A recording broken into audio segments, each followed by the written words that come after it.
नमस्कार। आजको कार्यक्रम ताजा खबर अपडेटमा तपाईँलाई स्वागत छ।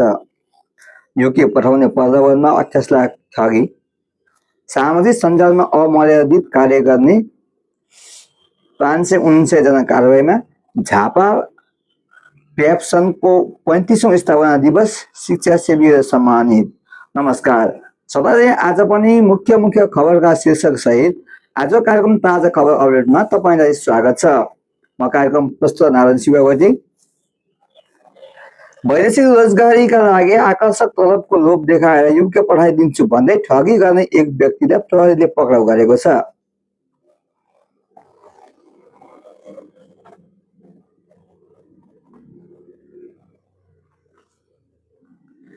काठमाडौँ उपत्यका अपराध अनुसन्धान कार्यालय टेकुको टोलीले ललितपुर महानगरपालिका वार्ड नम्बर 116 का 34 वर्षीय अमन महर्जनलाई पक्राउ गरेको हो। महर्जनले बेरोजगार युवा युवतीलाई युकेमा राम्रो रोजगारी मिलाइदिने भन्दै लामो समयदेखि झुक्यानमा राखेका थिए। उनले 3 जनाबाट कुल 28 लाख रुपैयाँ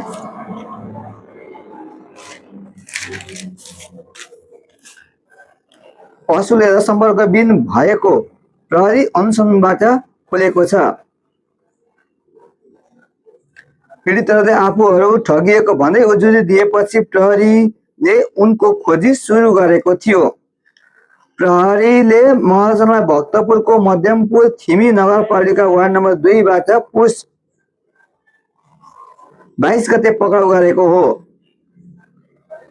पक्राउ परेका उनलाई थप अनुसन्धान र आवश्यक कारबाहीका लागि वैदेशिक रोजगार विभाग टाढा पठाएको प्रहरी उपरीक्षक मनोहर प्रसाद भट्टराईले यसलाई फेरि सुन्नुहोस्। प्रहरीले महर्जनलाई भक्तपुरको मध्यमपुर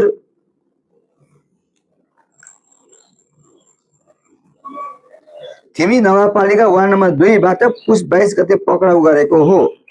पक्राउ परेका उनलाई थप अनुसन्धान र आवश्यक कारबाहीका लागि वैदेशिक रोजगार विभाग टाढा पठाएको प्रहरी उपरीक्षक मनोहर प्रसाद भट्टले जानकारी दिएका छन्।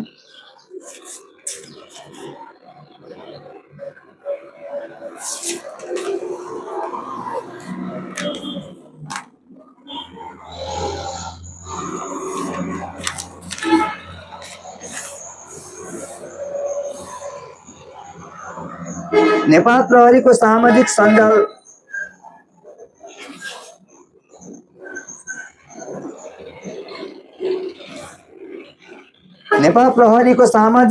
सञ्जाल प्रयोग सम्बन्धी नीति विपरीत कार्य गर्ने 549 जना प्रहरी कर्मचारीलाई कारबाही गरिएको छ। आर्थिक वर्ष 2017-18 देखि हालसम्म फेसबुक, एक्स, टिकटक लगायतका विभिन्न सामाजिक सञ्जालहरूमा संगठन विरुद्ध अमर्यादित टिप्पणी गर्ने एवं प्रहरी पोसाकको दुरुपयोग गर्ने प्रहरी नायब महानिरीक्षकदेखि प्रहरी कार्यालय सहयोगीसम्मलाई विभागीय कारबाही गरिएको हो।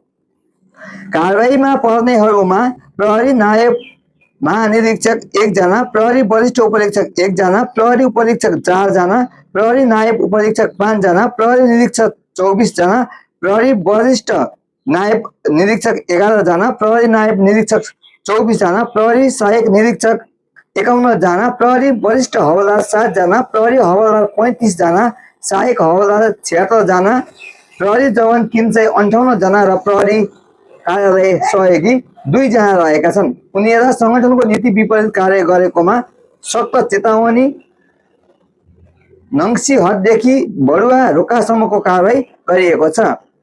नेपाल प्रहरीले सामाजिक सञ्जालको प्रयोगलाई व्यवस्थित र मर्यादित बनाउन मिति 2071-9-11 मा परिपत्र जारी गरी सामाजिक सञ्जालको व्यवस्थित प्रयोग गर्ने सम्बन्धी निर्देशिका लागू गरेको छ।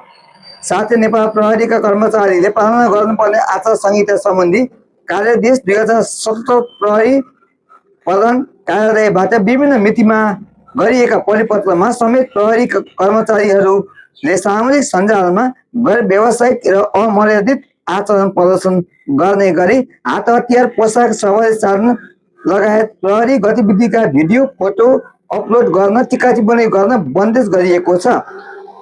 यसैगरी सामाजिक सञ्जालको प्रयोग गर्दा प्रहरी कर्मचारीहरूले गोपनीयता, शान्ति सुरक्षा, धार्मिक तथा सामुदायिक गतिविधि लगायतका खुलल खलल पुग्ने जस्ता कुनै पनि सामग्री पोस्ट, शेयर, लाइक र कमेन्ट टिप्पणी गर्न हुँदैन।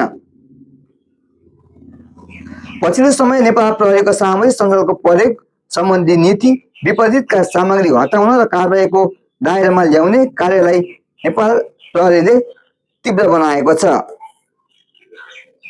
हवस् त, आज कार्यक्रम ताजा खबर अपडेट यति नै। म पनि बिदा हुन चाहन्छु। तपाईँको बाँकी समय शुभ रहोस्।